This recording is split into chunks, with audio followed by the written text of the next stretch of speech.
National monuments established under the Antiquities Act were established to protect lands that are of great significance to the American public. And one of the kinds of lands that national monuments have always protected have been lands with significant game and fish populations. I think as hunters and anglers, we often don't think about the fact that national monuments are a really important tool to assist in the conservation of game and fish populations and the hunting and angling traditions they sustain, but they really are.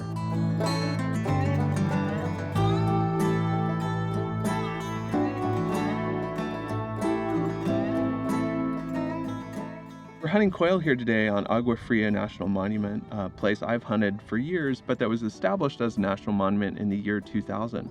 And it was established primarily to protect the amazing indigenous historical sites that are all over the land where we're hunting today, including petroglyphs that tell us that, this land has been hunted by humans since time immemorial.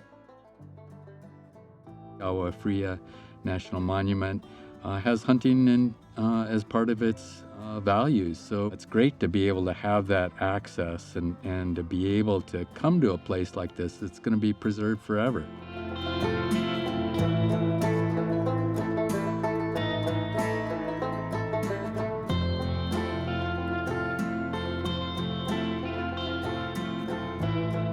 I've lived in Arizona about 6 years, and even in that short time, I've seen personally what biology confirms, that the real threat to our hunting traditions come from lands being converted to forms of use that don't sustain the amazing ecosystems that support game species in this state. So I'm so excited whenever I hear about habitats being protected by national monument designations that'll ensure the hunting and fishing traditions that are such an important part of my life here are a part of the lives of future generations as well.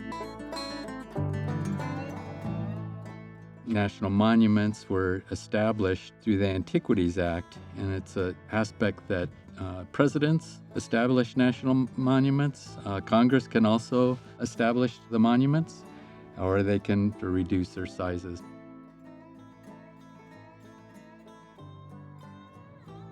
I think it's really important that sportsmen and women have the ability, when monuments are established, to be able to have input into the values that monument is established.